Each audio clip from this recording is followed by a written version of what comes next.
Nicolas. Bonjour, monsieur Lucas. Eh bien, vous m'avez l'air assez frigorifié là dans votre mano BP. Bah oui, c'est moi qu'on puisse dire. Je savais pas qu'il faisait si froid Ah là-dedans. bah oui, vous êtes en basse pression, hein. Ça évapore là, hein. Ah oui. Et vous, vous êtes en HP, c'est ça? Bah ouais, je suis sous pression, bah, ça Ouais. condense. Enfin, le Ça HP, je condense. trouve que ça vous va bien. Très drôle. Bon. De quoi Alors, on parle aujourd'hui?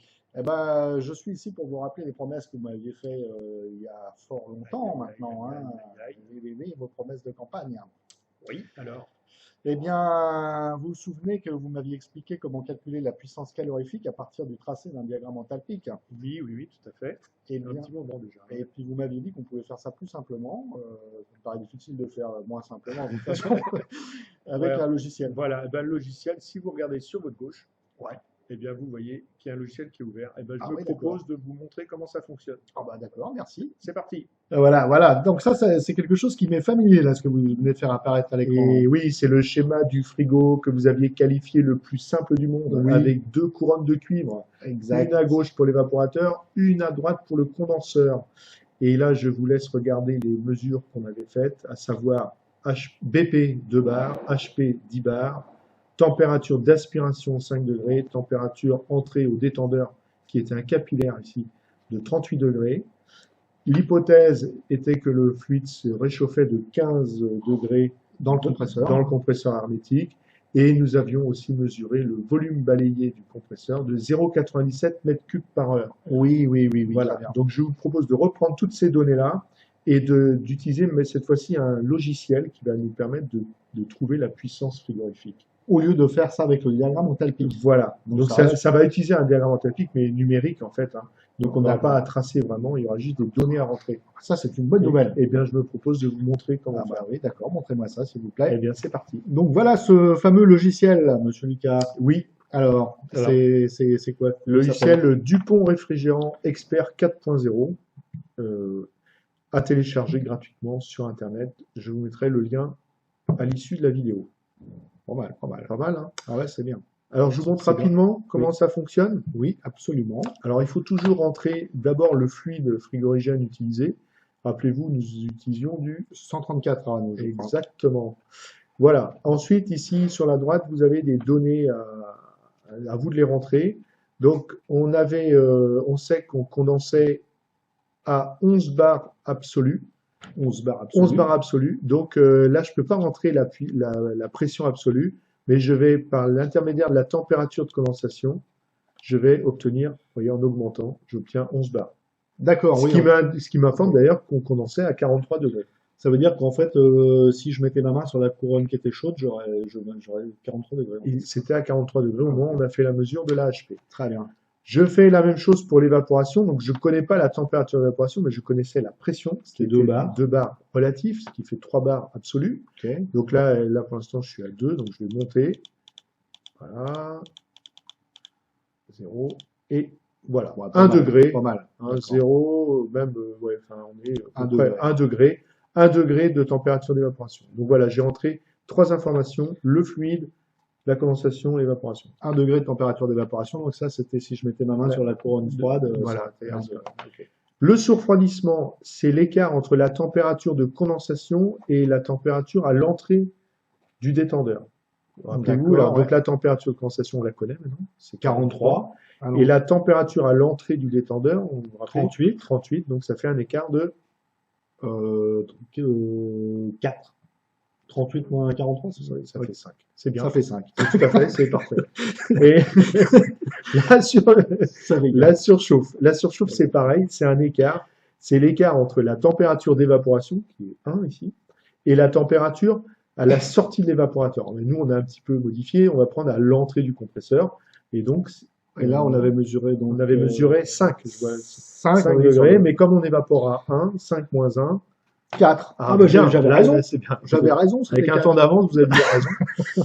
Et ensuite, nous avons sur le logiciel, il prend en compte l'échauffement supplémentaire, donc après l'évaporateur en fait. Donc nous, on a estimé qu'on avait 15 degrés d'échauffement de fluide à l'intérieur du compresseur. Ça réchauffe dans le compresseur. Dans le compresseur et sur une installation plus classique, dans la conduite d'aspiration et dans le compresseur. Qui peut être très longue. Voilà, donc là, nous, on avait estimé 15 degrés, donc je vais rentrer les 15 degrés. Voilà, donc, et une dernière info, hein, donc on va résumer toutes les infos qu'on avait besoin, c'est le volume balayé du compresseur. 0,97. Voilà, alors là, attention, dans ce logiciel, dans tout le logiciel, c'est valable pour tout le logiciel, il ne faut pas mettre un point, il faut mettre une virgule, c'est une vraie virgule, sinon il plante. Il plante. Alors 0,97, Ok. hein, et je fais calcul. Boum. Alors là, Alors, j'ai encore oublié un tout petit truc qui peut varier un petit peu, c'est les rendements. Je peux donner, alors par défaut, il me met 0,8, oui. mais moi j'avais calculé, alors c'est la vidéo numéro 7. Quand je sais pas, je dis 7. Voilà, on va dire la vidéo 7, vous verrez, c'est une vidéo intitulée volume Ah oui, c'était balayé, le volume étagé. et voilà, et rendement volumétrique. Alors le rendement volumétrique, on l'avait calculé, était de 0,817. Bonne mémoire. Et on a, non, j'ai une carotte ici. Et puis, Ah oui. et on a aussi le rendement isentropique. Quand on ne sait pas, en général on l'a pas, on prend identique au rendement volumétrique. Donc, voilà, on va pas s'embêter. Oui. Je refais calcul et ça y est, c'est fini en fait, hein. Alors où est le résultat? Alors le résultat ici, vous l'avez ici en gras, 0,45 kW, ce qui fait 450 watts. Nous avions calculé 455 watts. C'est vrai? C'est pas mal, hein. Ah oui, C'est là, calculé c'est ici. on avait calculé donc avec le diagramme, on avait Avec le diagramme. Alors, en fait, Pas mal. pourquoi on avait commencé par calculer le débit masse, nous avions trouvé 0,0297. Et là, bah, le logiciel nous indique 0,003. Bah là, on est pas mal aussi. On est pas mal, hein. Hein, quelques C'est pour ça d'ailleurs qu'on pourcents. trouve la bonne puissance. Alors le logiciel me donne des indications supplémentaires que nous n'avions pas calculées.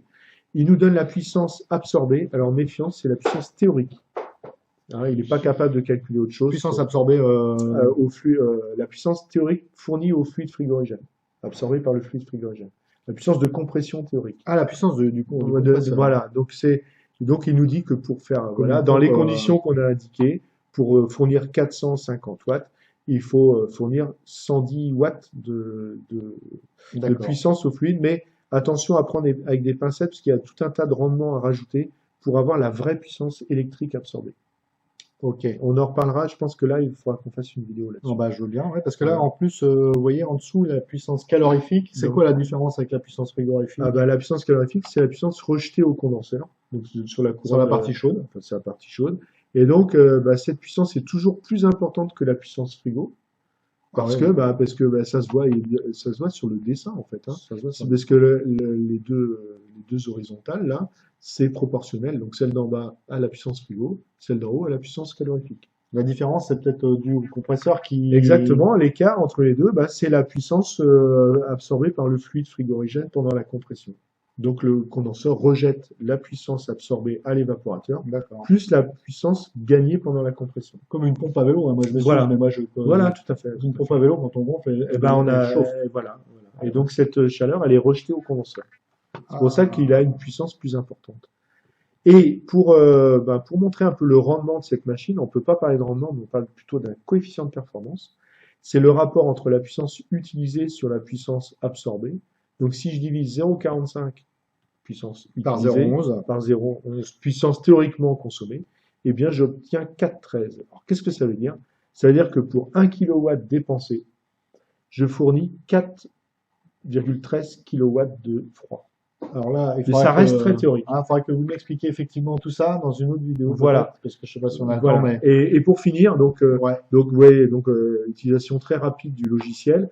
On a aussi des propriétés, donc on peut connaître précisément les différentes enthalpies au point. Alors il y a un petit schéma ici qui précise les points: aspiration, refoulement, entrée Ah oui, d'étendeur, d'accord, je vois. sortie d'étendeur, sortie évaporateur. Hein. Et donc là, vous avez tous ces points avec température pour chaque point, pression absolue, enthalpie, entropie, bon, ça on s'en D'accord, sert pas trop, le volume massique, donc ça peut être intéressant, et même le pourcentage de liquide, pardon, le pourcentage de vapeur à la sortie du détendeur. Et là, on voit qu'on a 26,3% de vapeur en sortie détendeur. Bon, Donc, alors là, effectivement, là, c'est pour les experts 4.0. bah, mais ouais. voilà, si on veut aller plus loin, on peut même aller plus loin, et là je vous laisserai regarder, pour ceux qui veulent, on peut même calculer des conduites en fonction de ce qu'on a rentré, des vitesses, etc.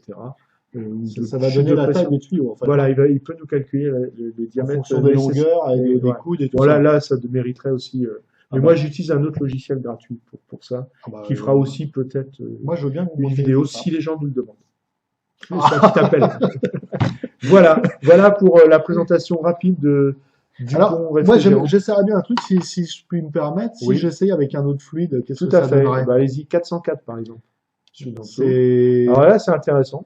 Parce ça qu'on change. on n'a rien changé sur les données. Par contre, on Ah, voit bah, c'est que meilleur. avec le même volume balayé, on aurait 0,71. Alors ça paraît meilleur. Sauf Ouais. que moi, je regarde le COP Ah, en le bas, COP, moins. et vous voyez que voilà. Donc, Alors oui, alors donc c'est... Et par contre, le débit masse, donc on a ouais, l'impression... bah après tout change en fait, puisque le fluide a D'accord. changé, et donc le débit a Ok. changé. Mais on a pour le même volume balayé, bah, on verrait qu'on aurait une puissance frigo effectivement Mais donc là, plus importante. on peut s'amuser pour essayer d'acheter le Oui, fluide le ouais. plus... Vous Non. avez des drôles de façons de vous amuser. Oui, non, c'est Mais vrai, je vais voilà. plutôt faire autre chose. J'allais jouer à la balle. Voilà. Donc voilà pour une petite présentation du pont réfrigérant expert 4.0. Voilà, c'est pas mal, j'ai l'impression que je pourrais presque devenir un expert 4.0 aussi. Voilà, ouais, c'est parfait. Merci beaucoup. Hein. Mais de rien.